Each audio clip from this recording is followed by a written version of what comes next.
What's up everyone? In this video we're going to talk about the shoulder position without which you will not be able to hold any handstand. It doesn't matter what you do with your core, with your toes, with your legs, with your pelvis. If you haven't nailed that, nothing is going to happen and you won't be able to hold a consistent handstand.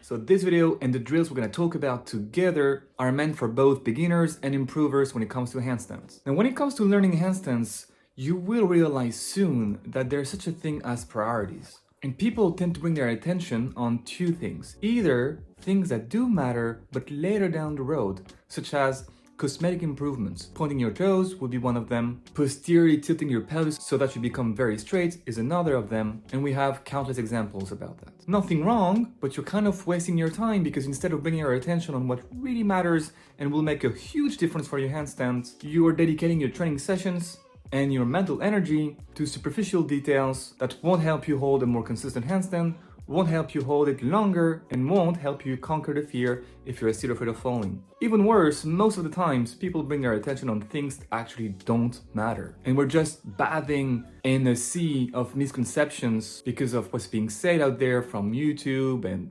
forums. It's very hard as a beginner to navigate those muddy waters, and hopefully the tutorials I am producing will help you understand what you are after, will help you go beyond the righteousness of such and such method and make you understand mechanically, technically, what we are after to hold a handstand. And so what happens is that we blame the wrong culprits, the wrong causes, when we are unable to perform properly a drill. And at the root of most technical issues and technical mistakes I see is the shoulder position over the hands. Your shoulders in handstands, in 100% of the shapes you're gonna learn for the first 3 to 5 years of your handstand journey, your shoulders have to be over the center of the hands and not over the wrists. If your shoulders travel backwards, if your shoulders travel from that point, that spot over the center of the wrist, which you can see with the line that I'm drawing from the shoulders to the hands,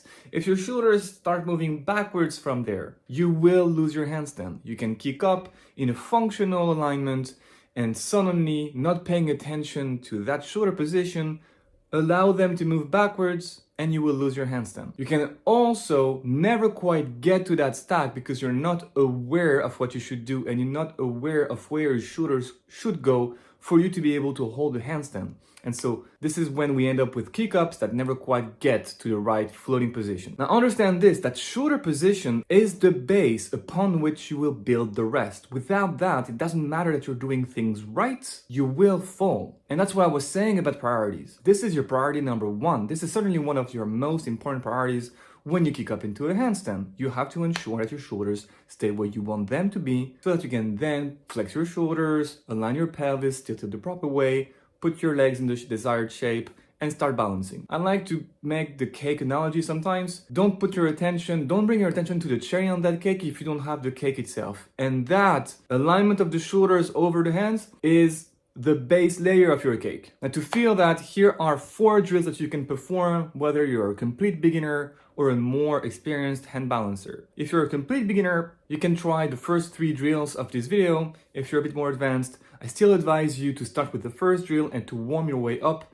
all the way up to the last drill.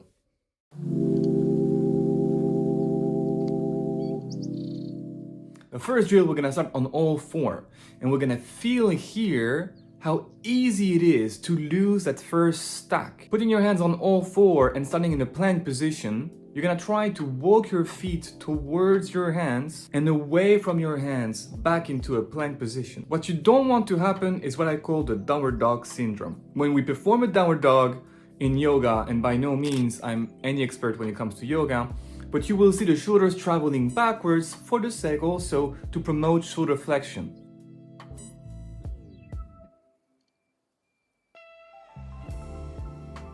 This is exactly what you don't want to see in handstands. So from your plank position, walk your feet towards your hands, walk your feet away from your hands back into the plank position, but ensure that your shoulders stay exactly the same. If I had my hand behind your shoulders, you shouldn't lose contact with my hands. You shouldn't create any gap between your shoulders and your hand, despite your feet walking forward and backwards.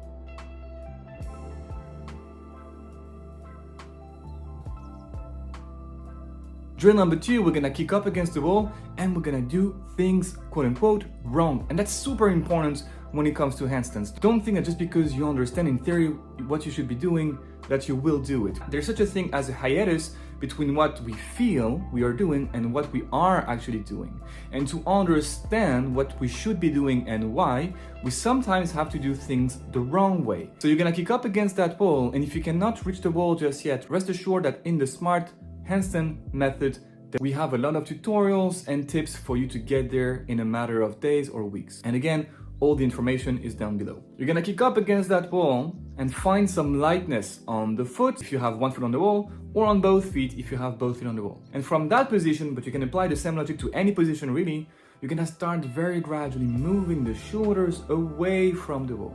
And at some point, just like a tree that would be chopped off the wall, you will feel that timber syndrome. You will feel that timber moment at which the tree is about to fall back down. And that's when we cross what I call in the method the tipping point, after which it's going to be very, very hard for you to hold a handstand. And so what you're doing on purpose is moving the shoulders out of their axis, allowing them to lean backwards and seeing how this will consistently hinder your capacity to balance. You can do that a couple of reps, but really ensure that you're doing it slowly so that your brain and your body have the time to figure out what's happening, and so that you can replicate that whenever it's time to balance with the wall, with a partner, or without a wall.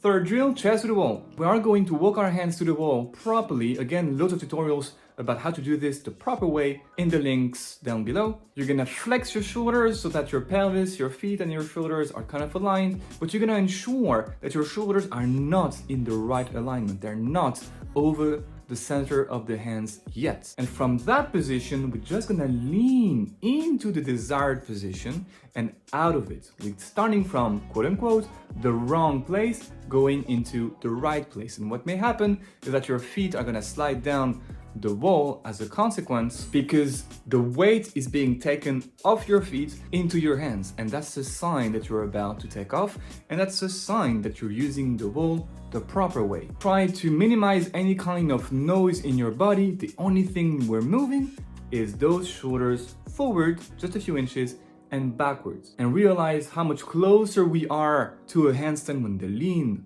over the center of the hands, and how close we get again to that tipping point when they lean away. And as you lean away, your feet become heavier again. You just lost your handstand.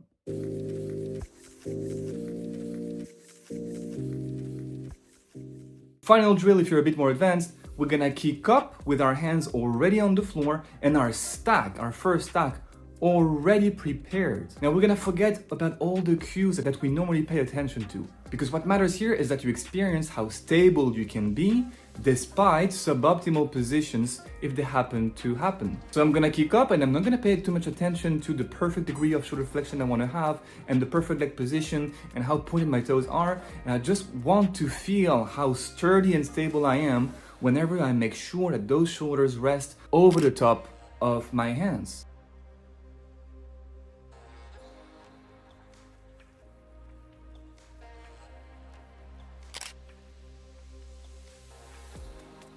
And that allows us to conclude with a very important point. At your stage of your journey, it is much more important for you to hold a consistent handstand 30% of the time first, and 50 and 75 and eventually 100% of the time, than it is to have a perfectly straight handstand that you don't know how to hold consistently. If it happens once in a blue moon, it's pretty much useless. So ensure that that first stack works for you, and realize how the first stack is essential to being able to hold a handstand consistently. And once you have this feeling in your bones, once you have acquired this technique so deep that you don't have to think about it, you will be able to hold the same with much straighter handstands. You will have the base upon which you can build much straighter alignments. If you work on alignment and how straight you are before you work on consistency as a beginner and as an improver, you are shooting yourself in the foot.